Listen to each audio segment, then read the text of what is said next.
Sir అసలు సింధు జలాల ఒప్పందం అంటే ఏమిటి? భారత్ దీన్ని నిలిపివేయడం వల్ల పాక్కి అంత తీవ్రమైన సంక్షోభం వచ్చే పరిస్థితి ఉంటుందా? చాలామందిలో ఉన్న అనుమానాలు.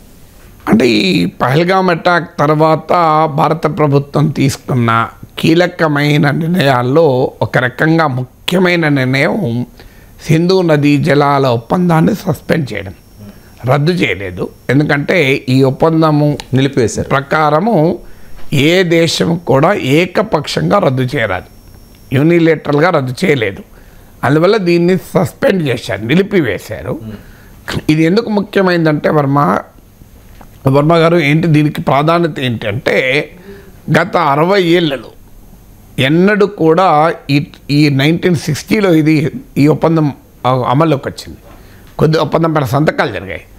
ఈ 65 ఏళ్లలో మనం యుద్ధాలు చూసాం. బంగ్లాదేశ్ విమోచన పోరాటం నేపథ్యంలో 1971 వార్ చూసాం, కార్గిల్ యుద్ధం లాంటివి చూసాం, యూరి, పఠాన్కోట్, పుల్వామా ఇలాంటి ముంబై తీవ్రవాద దాడులు చూసాం. ఇండియా జరిపిన సర్జికల్ స్ట్రైక్స్, బాలాకోట్ స్ట్రైక్ చూసాం. ఇన్ని పరిణామాలను తట్టుకున్న ఒప్పందం ఇది. ప్రపంచంలో చాలా రేర్. అంటే ఇంత దాయాది దేశాలుగా ఉంటూ నిరంతర శత్రుత్వంలో ఉండే దేశాల మధ్య water was never an a weapon. భారతదేశం ఏనాడు కూడా నీటిని ఆయుధంగా మార్చుకోలేదు. ఇవాళ తప్పనిసరిగా ఆ పని చేయాల్సి వచ్చింది. దీని సిగ్నిఫికెన్స్. ఇక ఈ ఒప్పందం ఏంటి అంటే 1948లో ఇండస్ రివర్ సిస్టమ్ నుంచి తాత్కాలికంగా వాటర్ ఫ్లోను ఇండియా ఆపింది. దీనిపైన పాకిస్తాన్ యునైటెడ్ నేషన్కి వెళ్ళింది. యునైటెడ్ నేషన్కి వెళ్ళినప్పుడు యునైటెడ్ నేషన్ చెప్పింది ఏంటంటే ఏదైనా న్యూట్రల్ ఏజెన్సీ ద్వారా రెండు దేశాల మధ్య సంప్రదింపులు జరిగి ఒక ఒప్పందం కుదరాలి అని సజెస్ట్ చేశారు. అందులో భాగంగానే మీకు ఈ ఒప్పందము 1948 తర్వాత చర్చలు మొదలయ్యాయి. 9 ఏళ్ల పాటు చర్చలు జరిగాయి. 9 years టాక్స్ తర్వాత 1960లో ఈ చారిత్రాత్మకమైన ఒప్పందం కుదిరింది. ఈ ఒప్పందం ప్రకారము ఇండస్ రివర్ సిస్టమ్ అంటారు. ఈ సింధు నదీ వ్యవస్థలో 6 నదులు ఉన్నాయి. ఈస్టర్న్ రివర్స్, వెస్టర్న్ రివర్స్ అంటారు. వెస్టర్న్ రివర్స్ ఏమో సింధు, జీలం, చినాబ్. మీకు ఈస్టర్న్ రివర్స్ ఏమో రవి, బియాస్, సట్లేజ్. మీకు సట్లేజ్ నది పైన బాక్రానంగల్ డ్యామ్ కట్టాం. మీరు కులు మనాలి పోతుంటే కులులో ఉంటుంది బియాస్ రివర్, చాలా ఉధృతంగా ప్రవహిస్తుంటుంది. మామూలు ఉధృతంగా భయమేస్తుంది ఆ రివర్ చూస్తే. సో ఈ నదులు ఈస్టర్న్ రివర్స్ అయిన రవి, బియాస్, సట్లేజ్ పైన భారతదేశానికి పూర్తి అధికారం ఉంటుంది. నా హైడ్రేషన్ కోసం I just trust one thing, ఫుల్గా వాటర్ ఉండే కంట్రీ డిలైట్ వల్ల పొలాచి కోకోనట్స్. సో ఇప్పుడే కంట్రీ డిలైట్ యాప్ డౌన్లోడ్ చేసుకొని ఆర్డర్ చేయండి.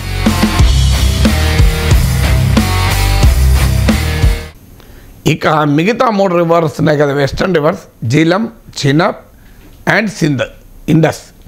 ఈ 3 నదుల పైన పాకిస్తాన్కు ప్రధానంగా అధికారం ఉంటుంది.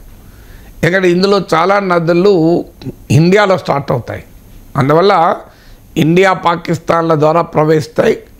ఈవెన్ ఆఫ్ఘనిస్తాన్, చైనా కూడా లింక్ అయిన నదులు కూడా ఉన్నాయి, ఈ 2 దేశాలకే కాకుండా.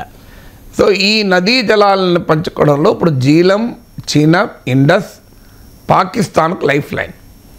ఈ నదులలో దాదాపు ఈ ఇండస్ రివర్ సిస్టంలో మీకు చంద్రశేఖర్ అని the basmati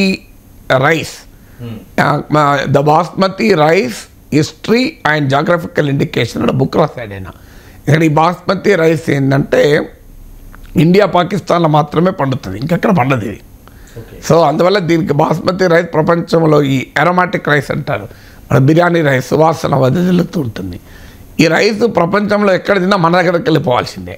south ఏషియాకున్న geographical indication అది, ప్రత్యేకంగా ఈ ప్రాంతంలో పడుతుంది. అందువల్ల దానిపైన పుస్తకం రాసిన చంద్రశేఖర్ అన్నది ఏంటంటే 168 billion acre feet of water Indus సిస్టంలో ఉంటే 133 మిలియన్ ఏకర్ ఫీట్ పాకిస్తాన్ వాడుకుంటుంది. అంటే nearly 80% of the Indus river సిస్టంలో ఈ ఇండస్, చినాబ్, జీలా వాటర్ను పాకిస్తాన్ వాడుతుంది. ఇండియా కేవలము ట్రాన్స్పోర్టు ఇలా కొన్నిటికి అంటే నదీ ప్రవాహాన్ని మార్చకుండా మనము వాడుకోవడానికి స్కోప్ ఉంటుంది. నదీ ప్రవాహాన్ని మార్చడానికి వీలుండదు. సో నదీ ప్రవాహాన్ని మార్చకుండా మీరు ఏమైనా కాస్త వినియోగించుకోవటానికి అవకాశం ఉంటుంది, పవర్, ట్రాన్స్పోర్ట్ ఇట్లాంటి వాటికి.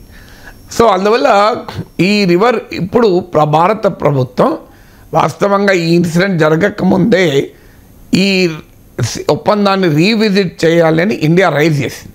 ఈ ఒప్పందం వరల్డ్ బ్యాంక్ మధ్యవర్తిత్వంతో, ప్రపంచ బ్యాంక్ మధ్యవర్తిత్వంతో కుదిరింది. రీవిజిట్ చేయాలని ఇండియా పాకిస్తాన్కు నోటీస్ కూడా ఇచ్చింది. ఎందుకంటే 60 ఏళ్ల కిందటి పరిస్థితులు ఉండవు కదా, రివర్స్ క్లైమేట్ చేంజ్, వాతావరణ మార్పులు ఉంటాయి, రాజకీయ పరిస్థితులు మారుతూ ఉంటాయి. అందువల్ల భారతదేశం ఇప్పటికే దీన్ని పునః సమీక్షించాలని కోరింది. ఇప్పుడు పహల్గామ్ దాడుల తర్వాత ఇండియా మొదటిసారిగా వాటర్ను వెపన్గా యూజ్ చేయాల్సిన పరిస్థితి నెట్టివేయబడింది. సో దాంతో ఈ సింధు జలాల ఒప్పందాన్ని సస్పెండ్ చేసింది. ఇక మీరు అడిగిన ప్రశ్న, ఈ బ్యాక్గ్రౌండ్ చెప్పితే మనకు అర్థమవుతుంది కదా, చెప్పాను. దీని ప్రభావం ఏంటి అని. ఇప్పుడు మీకు ఇమీడియట్గా అగ్రికల్చర్ ఎఫెక్ట్ అవుతుంది. పాకిస్తాన్లో మీకు 23% of the national income agriculture నుంచి వస్తుంది. ఇండియాలో జాతీయ ఆదాయంలో వ్యవసాయం వాటాతో పోలిస్తే పాకిస్తాన్ జాతీయ ఆదాయంలో వ్యవసాయం వాటా ఎక్కువ. మన దగ్గర అరౌండ్ 14, 15, 16% ఉంటే నేషనల్ ఇన్కంలో, పాకిస్తాన్లో 23% అగ్రికల్చరే పాకిస్తాన్ నేషనల్ ఇన్కమ్. ఎందుకంటే మోడర్నైజ్ అవుతున్న ఎకానమీలో వ్యవసాయం షేర్ తగ్గుతూ ఉంటుంది. ఇక పాకిస్తాన్ రూరల్ పాపులేషన్లో, గ్రామీణ జనాభాలో 68%, 68% మంది అగ్రికల్చర్ పైన ఆధారపడి జీవిస్తారు. ఇది పాకిస్తాన్కు అక్కడ అన్నాడు కదా అసీం మునీర్, కాశ్మీర్ మా జీవనాడి, జగ్లర్ వెయిన్ అని. నిజంగా చెప్పాలంటే పాక్ ఎకానమీకి జీవనాడి అగ్రికల్చర్. ఇప్పుడు ఆ అగ్రికల్చర్కి కావాల్సిన వాటరు ఈ నదుల నుంచి వస్తాయి. మరీ ముఖ్యంగా ఇప్పుడైతే క్రైసిస్, పాకిస్తాన్లోని రిజర్వాయర్లో నీటి మట్టం పడిపోయింది. పాకిస్తాన్కు చెందిన Indus rivers water system authority మార్చ్లో ఒక స్టేట్మెంట్ ఇచ్చింది. ఏం స్టేట్మెంట్ అంటే, ఇండస్ రివర్లో, సింధు నదిలో క్యాచ్మెంట్ ఏరియాలో లాస్ట్ వింటర్లో స్నోఫాల్ తక్కువగా ఉంది అని. ఏముంటుందంటే ఈ క్యాచ్మెంట్ ఏరియాలో ఎగువ ప్రాంతాల్లో మీకు వింటర్లో స్నోఫాల్ వస్తుంది. అది కాస్త సమ్మర్కి వచ్చే వరకు వేడి అయి మెల్ట్ అయి ఈ రివర్లోకి వస్తుంది. ఈసారి మీకు సింధు అండ్ జీలం, అంటే ఇండస్, నేను ముందు చెప్పాను, సింధు, జీలం, చినాబ్ 3 నదులు పాకిస్తాన్కు ఉన్నాయి కదా. ఇందులో 2 నదులు సింధు అండ్ జీలం, ఈ 2 నదుల్లో కూడా ఈసారి స్నోఫాల్ 31% తక్కువ ఉంది. అంటే నేచురల్గానే వాటర్ ఫ్లో తగ్గిపోతుంది. సో నేచర్ ఫ్లో వాటర్లో తగ్గిపోతుంది. సెప్టెంబర్ వరకు వాటర్ నిలబడగలగాలి. ఎందుకంటే మీకు మాన్సూన్స్ వచ్చే వరకు జూన్ ఎండింగ్, జూలై వస్తుంది మీకు పాకిస్తాన్కు. సో ఇప్పుడు కరెక్ట్గా ఈ సమయంలో భారత ప్రభుత్వం ఈ ఒప్పందాన్ని సస్పెండ్ చేసింది. సో దీనివల్ల ఇమీడియట్గా ఎంత ఎఫెక్ట్ ఉంటుందో చెప్పలేము. ఎందుకంటే మన వాటర్ ఎంత ఎగువ భారతంలో మనము స్టోర్ చేయగలం మన దానిపైన ఆధారపడి ఉంటుంది. భారత ప్రభుత్వం ఇప్పుడు తాజాగా తీసుకునేది ఏంటంటే స్టోరేజ్ కెపాసిటీ కూడా పెంచాలి అని. సో ఇప్పుడు ఆ వాటర్ ఫ్లో కిందికి ఇండియా కనుక నియంత్రిస్తే ఏం జరగబోతుంది పాకిస్తాన్ కన్నప్పుడు ముఖ్యంగా అగ్రికల్చర్ ఎఫెక్ట్ అవుతుంది. అందులో ఇది మొదటిగా ప్రాబ్లం. ఇప్పుడు కాటన్ సోయింగ్ మీకు ఈ టైంలోనే స్టార్ట్ అవుతుంది. మీకు ఏప్రిల్ 15కు పాకిస్తాన్లో కాటన్ సోయింగ్ సీజన్ స్టార్ట్ అవుతుంది. 70 lakh bales Pakistan cotton production. మీకు తెలుసు ఒక బేల్ అంటే I think subject correction 170 kgs అనుకుంటా. సో దాంతో ఇప్పుడు పాకిస్తాన్లో కాటన్ క్రాప్ కరెక్ట్గా జర్మినేట్ అయ్యాల్సిన సమయంలో వాటర్ ఛాలెంజ్ ఎదురవుతుంది. దాంతో కాటన్ దెబ్బతింటే దాని రా మెటీరియల్గా వాడే టెక్స్టైల్ ఇండస్ట్రీ పాకిస్తాన్లో దెబ్బతింటుంది. తర్వాత రైస్ దెబ్బతింటుంది. రైస్ 1 కోటి టన్నుల రైస్ ఉత్పత్తి చేస్తుంది Pakistan, 10 million tons. So rice production దెబ్బతింటుంది. అలాగే మీకు బాస్మతి రైస్ మీకు గ్లోబల్ మార్కెట్లో కూడా మన దేశానికి పోటీ పాకిస్తానే బాస్మతి. సో బాస్మతి రైస్ అనేది పాకిస్తాన్లో దెబ్బతినే అవకాశం ఉంది. ఎందుకంటే ఇది వాటర్ ఇంటెన్సివ్ క్రాప్స్ కదా రైస్ అనేది. రైస్ మొదలే రైస్ చాలా ఎక్కువ నీరు తీసుకుంటుంది. ఇట్స్ నాట్ లైక్ మీకు ఇతర నీటి ఎద్దని తట్టుకునే పంటలు కావు కదా ఇవి. సో మీకు గోరుచిక్కులు లాంటి పంటలు కావు, క్లస్టర్ బీన్స్ లాంటివి. అవి ఎడార్లో కూడా పండుతాయి, రాజస్థాన్లో కూడా. కానీ ఇది అట్లా కాదు కదా. Rice is highly water intensive crop. మీరు water intensive crop rice production పూర్తిగా పాకిస్తాన్లో దెబ్బతిన్న ప్రమాదం ఉంది. బాస్మతి రైస్ దెబ్బతింది. ఇది మొదటిగా అగ్రికల్చర్ మీద ఎఫెక్ట్. రెండవది ఏంటంటే దీంతో ఇంటర్ స్టేట్ రైవల్రీ పెరుగుతుంది. ఇప్పటికే పంజాబ్ సింధుల మధ్య పెద్ద ఘర్షణ నడుస్తుంది. ఎందుకంటే పంజాబ్లో గ్రీన్ పంజాబ్ అనే కార్యక్రమం కింద 2 డ్యాములు కడుతున్నారు. దాంతో సింధు ప్రాంతంలో తీవ్ర వ్యతిరేకత వస్తుంది. దీనివల్ల మా దగ్గర వాటర్ స్కేర్సిటీ వస్తుంది అని. మీకు వర్మగారు ఇంకోటి ఏంటంటే ఈ పంజాబ్కు సింధుకు ఒక ప్రత్యేకత కూడా ఉంది. పాకిస్తాన్ రూల్ చేసే 2 ఫ్యామిలీస్, ఒకటి షరీఫ్ ఫ్యామిలీ, 2 భుట్టో ఫ్యామిలీ. షరీఫ్ ఫ్యామిలీది పంజాబ్ అయితే భుట్టో ఫ్యామిలీది మీకు సింధ్. అందులో ఇప్పుడు ఇద్దరు కలిసే ఉన్నారు ఈ ప్రభుత్వంలో ఇమ్రాన్ ఖాన్కు వ్యతిరేకంగా. బట్ ఈ 2 ఇన్ఫ్లుయెన్షియల్ ఫ్యామిలీకి 2 రాష్ట్రాలు ఉన్నాయి.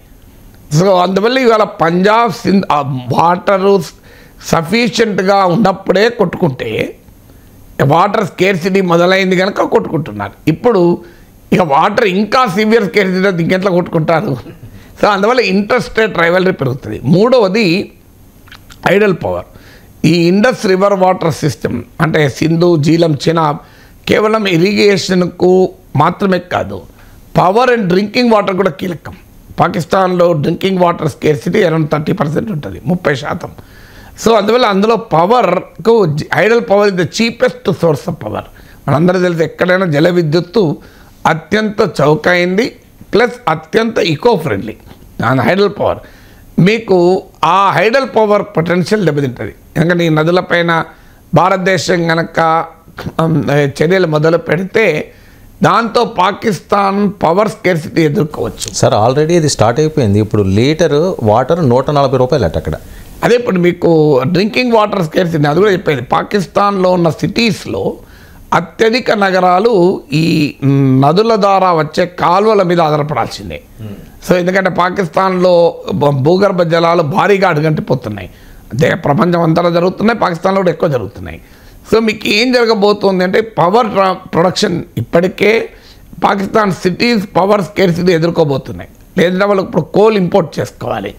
కోల్ ఇంపోర్ట్ చేసుకుందా అంటే ఫారిన్ ఎక్స్చేంజ్ రిజర్వ్స్ లేవు పాకిస్తాన్కు. పాకిస్తాన్కు ఇప్పుడున్న విదేశీ మారక ద్రవ్య నిల్వలు 10 బిలియన్, అంటే కేవలం 2 నెలల దిగుమతులకు మాత్రమే సరిపోతాయి. మన దేశానికి 10 నుంచి 12 నెలల దిగుమతులకు సరిపోయేంత ఫారిన్ ఎక్స్చేంజ్ రిజర్వ్స్ ఉంటే పాకిస్తాన్కు ఇవాళ ఓన్లీ 2 months సరిపోయి ఉన్నాయి. IMF బెయిల్అవుట్ చేయకపోతే పాకిస్తాన్ బతకదు. IMF ఇప్పుడు 80 ఏళ్ళ చరిత్రలో 24సారి బెయిల్అవుట్ చేస్తుంది. 24సారి 24 ప్రపంచంలో బహుశా IMF ద్వారా బతికించబడింది. ఈ పాకిస్తాన్ మించింది ఇంకేది ఉండకపోవచ్చు 24 సార్లు. సో అందువల్ల పవర్ ప్రొడక్షన్ దెబ్బతింటుంది, డ్రింకింగ్ వాటర్ దెబ్బతింటుంది, అగ్రికల్చర్ దెబ్బతింటుంది, ఇంటర్ స్టేట్ రైవల్రీ దెబ్బతింటుంది, మీకు పాకిస్తాన్ ఎకనామిక్ గ్రోత్ దెబ్బతింటుంది. అందువల్ల డెఫినెట్గా it's a very serious challenge. Already Pak economy ఇబ్బందుల్లో ఉంది, పాక్ పాలిటీ గందరగోళంగా ఉంది, ప్రజల్లో తీవ్రమైన వ్యతిరేకత ఉంది. ఈ సమయంలో కరెక్ట్గా ఇండియన్ గవర్నమెంట్ వాటర్ను వెపన్గా చేసి కొట్టడం వల్ల Pakistan will seriously face the problem. సరే మిల్క్ కానీ లేకపోతే బ్రెడ్ కానీ ఇవి కూడా విపరీతంగా పెరిగిపోయినాయి. అప్పుడే ఈ సంక్షోభం మొదలైపోయింది అనుకోవచ్చా ఆర్థికంగా? అంటే బ్రెడ్ ఏమో 300 అట, అలాగే పాలేమో 110 రూపాయల నుంచి 130 రూపాయలు. అంటే మీకు సమస్య ఏంటంటే ఒకటి సమ్మర్, మీకు సమ్మర్ సీజన్లో వాటర్ స్కేర్సిటీ కాదు, మిల్క్ ప్రొడక్షన్ తగ్గిపోతుంది, అన్నిటికీ ఛాలెంజ్.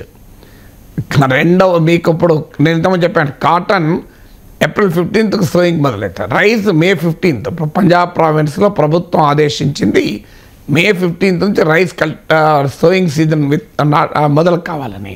ఇప్పుడు వాటర్ లేకపోతే ఎక్కడ మొదలవుతుంది? దాంతో ఫుడ్ స్కేర్సిటీ ఫుడ్ సెక్యూరిటీ దెబ్బతింటుంది, దాంతో అన్ని రకాల ధరలు పెరుగుతాయి. ఇంకోటి ఏంటంటే ఈ భారతదేశం ఇప్పుడు ట్రేడ్ కూడా సస్పెండ్ చేసింది. సో ట్రేడ్ సస్పెండ్ చేయడం వల్ల పాకిస్తాన్కు ఉండే ఎక్స్పోర్ట్ రెవెన్యూ పడిపోతుంది. సో పాకిస్తాన్కు చెందిన ఎక్స్పోర్ట్ రెవెన్యూ పడిపోతే పాకిస్తాన్ ఫారెన్ ఎక్స్చేంజ్ క్రైసిస్ మరింతగా ఇబ్బందుల్లో పడుతుంది. ఆల్రెడీ వెరీ బ్యాడ్ టైం ఈ ట్రంప్ టారిఫ్లతో ప్రపంచ ఎకానమీ తలకిందులవుతుంది, ప్రపంచ స్టాక్ మార్కెట్లు కుదేలవుతున్నాయి. నిన్న పాకిస్తాన్ స్టాక్ మార్కెట్ కూడా భారీగా పడిపోయింది ఈ ఇన్సిడెంట్ తర్వాత. మీకు పాకిస్తాన్ వరల్డ్ ట్రేడ్ 1 or 2% తగ్గబోతోంది. అంటే ప్రపంచమే క్రైసిస్లో ఉంది. ఇప్పుడు వరల్డ్లో రిసెషన్ వస్తుందన్న ఆందోళన వ్యక్తమవుతుంది. ఈ సమయంలో మరి పాకిస్తాన్ ప్రైసెస్ ఎంత ఉంటుంది? పొన్ను మీద కారం చల్లడమా, నందును ఏదైనా మూలిగే నక్కపోయిన తాటికాయ పడడమా, నువ్వు ఏదైనా ఎన్ని సంవత్సరాలు వాడచ్చు ఇప్పుడు. సో దీనికి ఇంకో ఛాలెంజ్ కూడా ఏంటంటే ఇప్పటికే పాక్ ప్రైమ్ మినిస్టర్ ప్రకటించున్నాడు, మేము ఎవరైనా మిత్ర దేశాల దగ్గరికి వెళ్తే బిచ్చ పాత్ర పట్టుకొని వచ్చిన బిచ్చగాల్లాగా మమ్మల్ని చూస్తున్నారు అని. ఇది పాక్ ప్రైమ్ మినిస్టర్ స్టేట్మెంట్, నాది కాదు మీది కాదు. మరి ఇప్పుడు ఇక బిచ్చగాల్లాగా కూడా చూడాలి, ఇంకెట్లా చూస్తారో చూడాలి ఇప్పుడు. అందువల్ల it has come at a worst time also. ఎందుకంటే ప్రపంచం obsessed with its own problem. ఇప్పుడు ఉదాహరణకు పాకిస్తాన్కు మంచి మిత్రదేశం చైనా. అమెరికా తర్వాత పాకిస్తాన్కు బలమైన నెక్సెస్ ఉన్న చైనా.